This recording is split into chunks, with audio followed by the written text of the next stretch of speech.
Hi there, I'm Andrew Cowden. I've just written a book called Astrid Falls, A Legend of Vancouver, and I'm going to read you the first 16 pages, starting right now. In a city built between the mountains and the sea, Astrid O'Brien worked in a shop. It was a cute little out-of-the-way bijou boutique that sold umbrellas, and umbrellas exclusively. For some, this would seem to be a poor business model. Why not diversify? Why not sell raincoats or rubber boots? Or gum? Why not put some gum by the register for the impulse buyers, those God-sent reckless morons who keep the wheels of the economy greased with cash? Surely some gum would have helped to keep the lights on. Surely there was gum.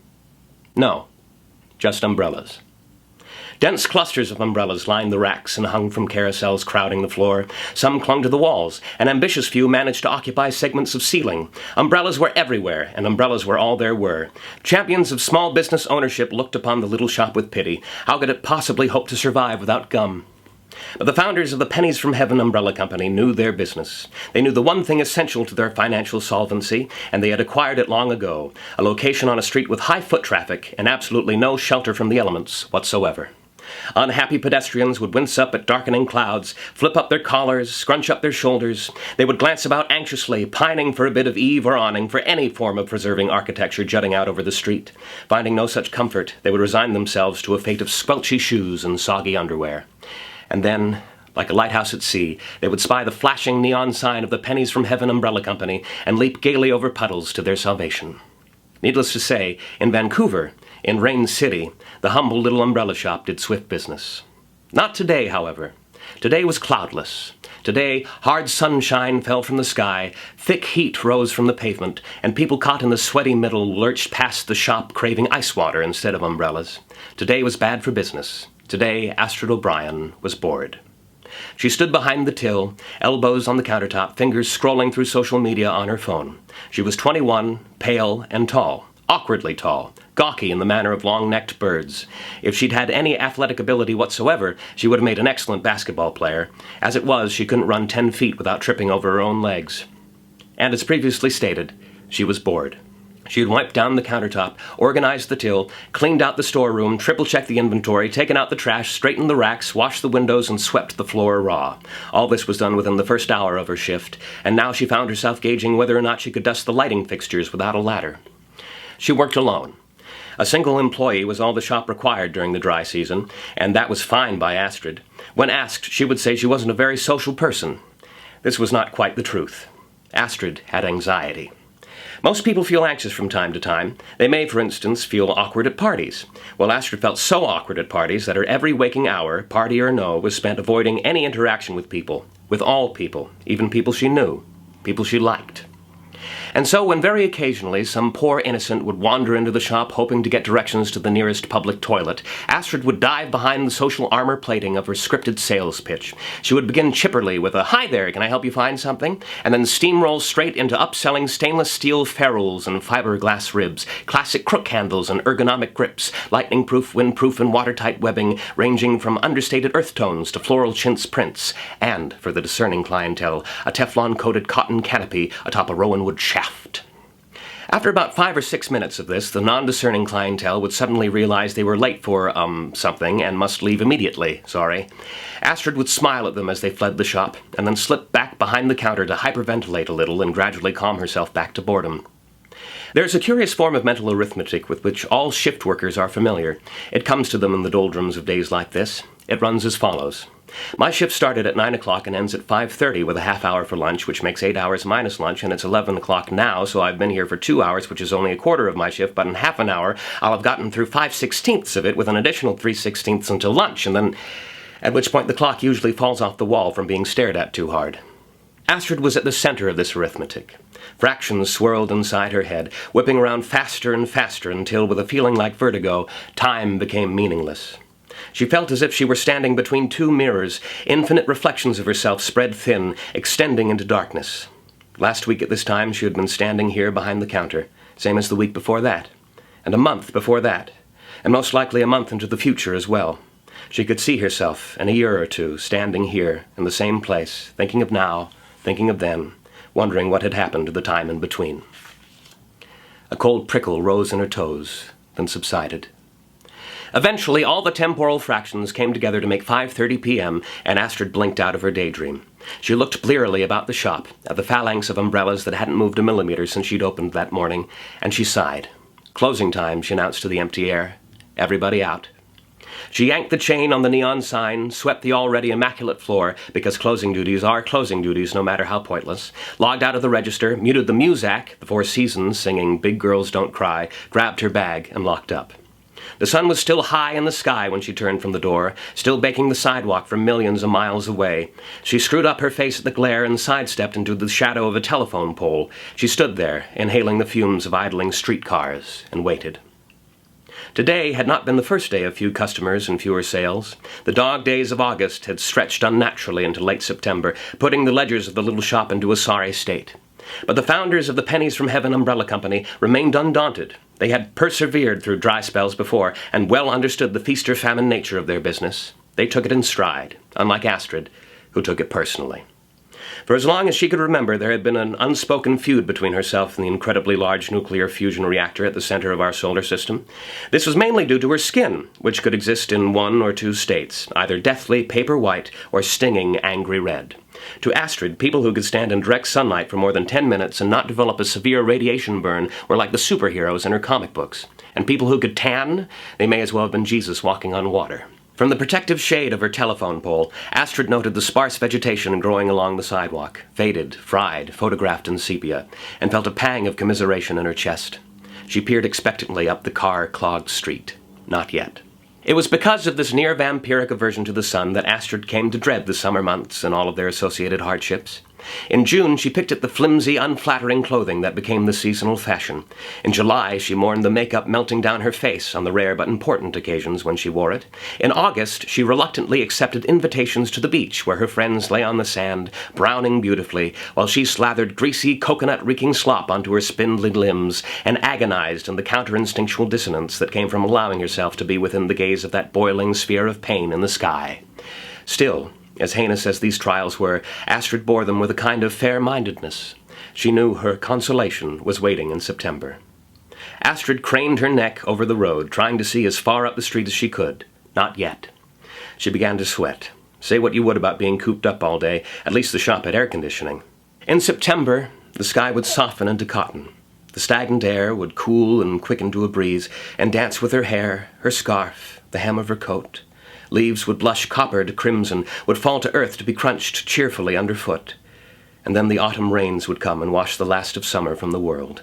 The sun would still be there, of course, but riding lower in the sky and behaving, in Astrid's words, like less of an asshole. Soon, she hoped, soon she would be welcome outside again, snug in the cozy, cool embrace of fall. Soon, perhaps, but not yet. September had come without relief. Today was just as hot and bright as the worst day in July, possibly worse. Indian summer, they used to call it. Astrid couldn't remember why, but it meant the sun was trespassing in her fall. She wiped a lake of sour sweat from her forehead. At length, a clean gray sedan stopped in front of Astrid's telephone pole. The passenger door swung open, and Astrid's mother smiled out apologetically from behind the wheel. Astrid got in. The sedan crawled forward. Traffic's a nightmare downtown. They've got 3 whole streets blocked off for road work. Nobody's getting in, nobody's getting out. It's ridiculous. I was tempted, Astrid. I was sincerely tempted to just leave the car in the middle of the lane and walk away. I nearly did it, honestly. Really, murmured Astrid. Honestly, and just look at this. Look at all these buses. Don't get me started. I mean, what the hell are they thinking down at City Hall? They think they can shut down the SkyTrain and then expect everyone on the planet to get home in buses at rush hour? Ha! Nope. Earrings jingled lightly above a business blazer and blouse. Nope, that's plain ignorance, that's what that is. That's unthinking, bullheaded stupidity. Because look, you get gridlock. All of downtown gets backed up. See? Gridlock. Said Astrid, staring out the passenger side window. Seriously, this is crazy. Total insanity. I'm surprised there hasn't been a riot. How are you? I said, how was your day? Oh, fine. Well, my day was terrible, let me tell you. And she proceeded to do so. Thus began another of the many long, one-sided conversations between Astrid and her mother. These conversations almost always happened in cars, because traveling down the road at 50 kilometers per hour tends to preclude a tactful escape. For her own part, Astrid would drop the occasional "oh," or "really," or other such encouraging grunt whenever a gap in the background noise of her mother's voice indicated one was needed. She had become very good at it. It was a private point of pride. Astrid's mother, whose name was Evelyn, worked downtown doing something or other. Astrid couldn't tell you what. She had asked Evelyn several times before about the specifics, listened politely, and then promptly forgot in the same way you might look at your watch, look away, and still not know what time it is. She was hesitant to ask again. It is an awkward thing to keep asking someone what they do for a living, even with parents, especially with parents. "Goddamn Chinese," said Evelyn. "Sorry?" said Astrid, tuning back in. "I said it's the goddamn Chinese driving the prices up. All those new condos, over half of them aren't being lived in, charging rent nobody can afford. They better start regulating foreign investment in this city, or I might just quit the business, see if I don't." "Oh, that's right." Astrid's mother was in real estate. "Okay, sure, people talk about supply and demand," continued Evelyn, "but most of the housing bubble is blown up by Chinese triads laundering drug money through property development and speculation. I mean, no one's allowed to say it, but it's true. And the loopholes they're using to bypass the BC property transfer tax are, well, I can't even begin." Astrid didn't know much about economics, or Asian crime syndicates for that matter, but she had to admit there did seem to be more and more construction happening around the city. From her passenger side window she could see a grim meeting of tower cranes high above the skyline, enormous, thoughtful, looming. Soon it seemed all of Vancouver would be cordoned off in yellow caution tape, made off-limits by traffic cones and smiling reflective vests holding stop signs. "So I hope you don't mind," finished Evelyn abruptly. There was a list of phrases programmed into Astrid's conversational sonar that, when pinged, would trigger a klaxon alarm, alerting the higher functioning areas of her brain. The phrase at the top of this list was, "So I hope you don't mind." She turned in her seat and inspected her mother's face. Set into that flawless coffee and cream complexion that Astrid had so tragically not inherited, was a shallowly buried expression of guilt. "Hope I don't mind what?" "Your Aunt Emily's theater thing," said Evelyn. "You'll be showing people where to sit or something. It'll take a couple of hours at the most." "When is this?" "Tomorrow night." "Tomorrow night?" squeaked Astrid. "Mum, we've talked about this. I'm an adult. You can't just volunteer me for stuff like that. And it's short notice. I could have plans." "Do you?" said Evelyn, slowly raising her eyebrows to nearly a foot above her head. "Do you have something better to do than helping your poor, lonely Auntie Emily?" "I mean," riposted Astrid. "Look, that's not—" Evelyn's eyebrows persisted. Civilizations had crumbled before those eyebrows. Astrid didn't stand a chance. Outrage simmering, Astrid folded her arms and glared out the window. "You know what? Fine," she said. "Fine. Whatever. Fine." Evelyn retracted her eyebrows and grinned to herself in victory. There was a moment of atypical silence in the car. "What's this theater thing she's doing anyway?" "Oh, I don't know," said Evelyn. "I never listen when that woman talks." They pulled up in front of a small post-war house, one of a row of such houses on an old street where the sidewalk was cracked to pieces and the trees were tall and shady. "So 5:30 downtown, okay?" "Okay," said Astrid, unbuckling her seatbelt. "Off Main and Hastings." "All right," said Astrid, opening the car door and stepping out. "All right. Oh, and say hello to your father for me." "I will," said Astrid, shutting the door and waving briefly at the gray sedan as her mother drove off. She walked up the front stoop, turned her key, and entered a dimly lit hallway. "Hello?" came a muffled bellow. "It's me. Stir-fries in the fridge." "Thanks." Astrid slipped off her shoes and made her way to the kitchen. If it ever fell to Evelyn to make her ex-husband's house presentable for sale, she would heave a heavy sigh, roll up her sleeves, and after being assured arson was out of the question, set resolutely to work. First, she would tear open the heavy curtains to illuminate the horrors within. The stacks of outdated programming manuals, the fishing trip photos, the scores of empty beer bottles racked like bowling pins by the back door. Once all this was safely in the trash, she would go about eradicating the furniture, which had been steadily marinating in a melange of 1970s orange, yellow, and brown for the better part of 3 decades. Featured amongst the melange was a wood-paneled stereo system with a still-functioning turntable, as well as a floor-model television set, also wood-paneled, with knobs. All that dealt with, the carpet, the shag carpet, would be ripped out, hopefully removing whatever the smell was in the process. And then an overhaul of fixtures, an installation of laminate floors, and the barest suggestion of furniture in grayscale.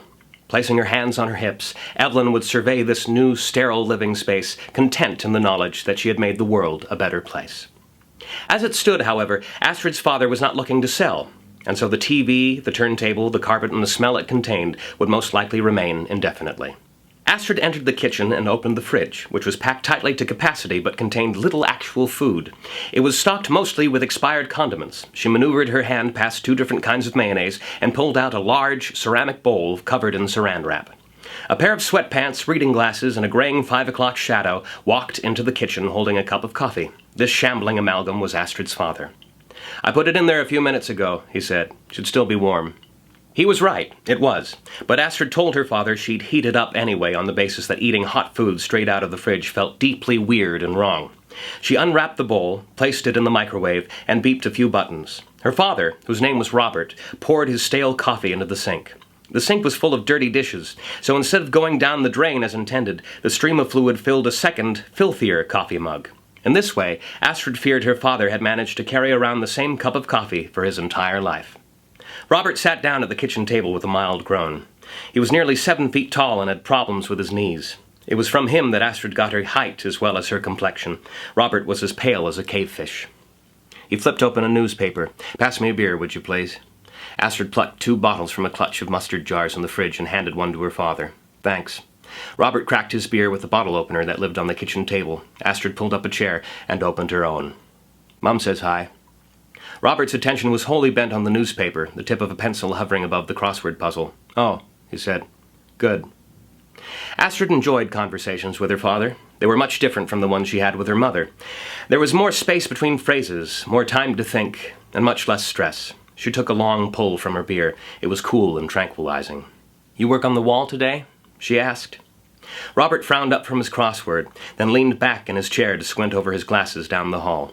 Blocking the bathroom doorway was an open toolbox, an unopened can of paint, and several other heavy objects Astrid had made a habit of stubbing her toe against on midnight trips to the toilet.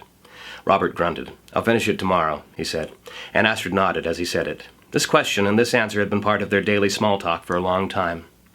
The problem with the bathroom had developed gradually. Poor ventilation had led to high humidity, which had led to bubbling plaster and mold, which had led to the near full deterioration of an entire wall. It was only then that the problem was recognized as a problem, and preparations were made to solve it. Having obtained a suspect education in carpentry from a series of internet video tutorials, Robert had gone to the hardware store and brought half of it back home with him.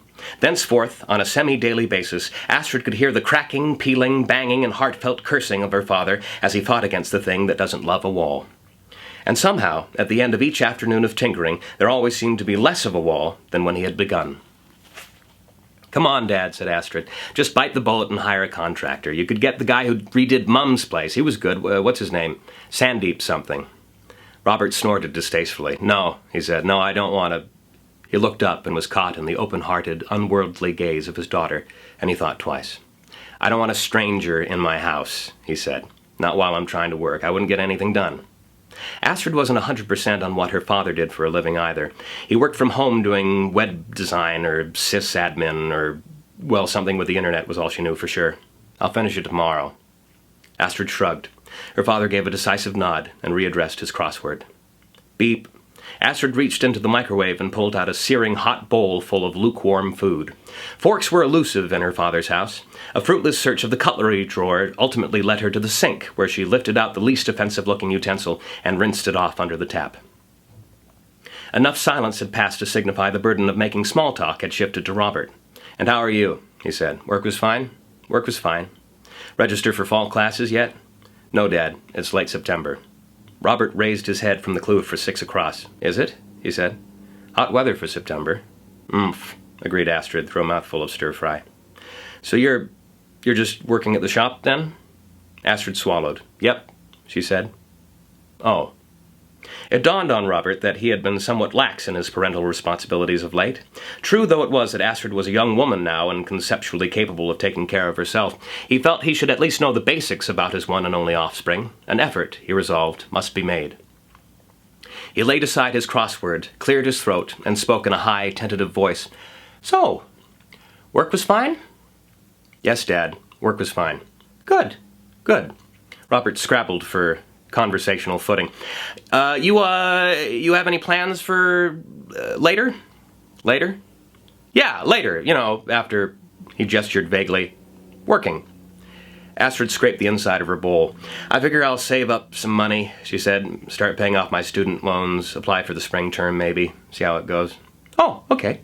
Good. Good idea." The small talk was getting uncomfortably large, but it wasn't half as painful as Robert had imagined it would be. He forged ahead. "Is there a boyfriend? I mean, do you have a—" Pausing between bites, Astrid gave her father a quick, incredulous look. She had inherited only a fraction of the power of her mother's eyebrows, but the effect was still formidable. Robert backpedaled hastily. "Any plans for tomorrow?" he said. Now it was Astrid's turn to snort distastefully. Mum volunteered me to help Auntie Emily with her theater thing. Relief swelled inside Astrid's father. This was more like it.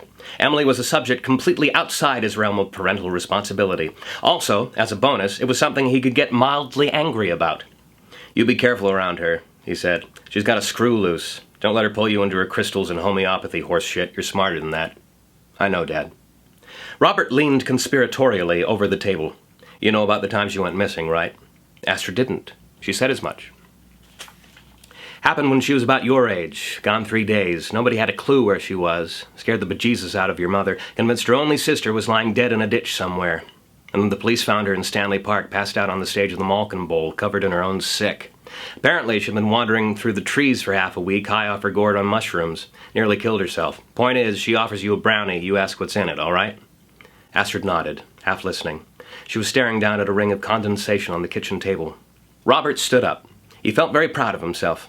He had ascertained a rough summary of his daughter's life situation and imparted to her the wisdom of his years. A very good bit of parenting all round. He announced that he would be retiring to the living room to watch television, and he bid his offspring good night. His offspring remained at the kitchen table, lost in the ring of condensation, retreating further and further into her own thoughts, listening to the hum of the refrigerator. It could have been the acoustics of the kitchen, or the buzz from the beer, but that electric hum transmuted into a stinging swarm of sound. It started at her extremities, this feeling like cold, gray television static, creeping in, creeping up, hollowing out her bones, her arteries, her vital organs. It closed in around her lungs and squeezed, tighter and tighter, until she could no longer breathe. And then the fridge went clunk, and the humming stopped. The static dispersed. Astrid was once again aware she was sitting at a kitchen table in her father's house, her father's TV rattling off the second period play-by-play from down the hall. She sat there for a while. She stood and finished her beer. She rinsed out the bottle, added it to the bowling pin rack of empties next to the back door, and went to her room. Her bedroom was small to begin with barely enough space for a bed, a bookshelf, and a desk, but it was made downright claustrophobic by the ubiquitous dust-collecting detritus of childhood. A jumble of elementary school science fair projects, a Magic Eye auto stereogram poster she could never get to work, a sad herd of tiny porcelain unicorns given to her by misguided but well-meaning female relatives on her father's side of the family. Astrid had wanted to pare down the junk for years, but she could never get started. It would be too painful, like throwing away bits of herself that she had long outgrown, but was still attached to by stubborn nerve endings. The only relic she had any real love for was the model of the Enterprise that hung from the ceiling above her bed. She had hand-painted and assembled it herself when she was only 8 years old, and when she moved out, that baby was coming with her. Pushing aside a few stuffed animals, Astrid sat cross-legged on her bed, reached for her laptop, and drowned her face in the dull blue light of social media. Friends were laughing in pics from start-of-term parties she hadn't been invited to. Every post ended with a profusion of exclamation marks. Vistas from backpacking trips through exotic locales splashed across profile after profile after... She closed the laptop and stashed it in the drawer of her bedside table, out of sight. Astrid grimaced. There was a feeling like a lead weight in her ribcage. Here she was, living the same day at the shop over and over again. And here was her friend Melissa on this really cool trip to Spain with her cute new haircut and her... Gah! Astrid dropped her phone like it had bitten her. She leaned away from where it landed on the bed and regarded it with alarm, until she realized she must have picked it up without thinking and started scrolling through social media again. She hucked the phone into the bedside table with the laptop and banged the drawer shut. With a sigh as big as the world, Astrid O'Brien stretched her lanky body across her little bed. She grabbed an ancient stuffed lion, clutched it to her chest, and tried to quiet the dark and lonely thoughts rising in her mind. She fell asleep with the lights on. Or did she? Did she sleep now, or did she leave her father's house and get on a bus and go to a bridge? Or did that happen later? It is hard to tell. After this, space and time get a little muddled. But if now she slept, then something else, something insidious, was awake. And it was filing paperwork. And that is the first 16 pages of Astrid Falls, A Legend of Vancouver. If you like what you heard and you would like to read the rest of it, you can go to andrewcoundenbooks.com and you can find loads of ways to get a copy for yourself. I hope you do, and I hope you enjoy it. Should I try that exit one more time? I thought that was pretty good. It was good? Okay. Yeah, I think you nailed it. Okay, good. There you go.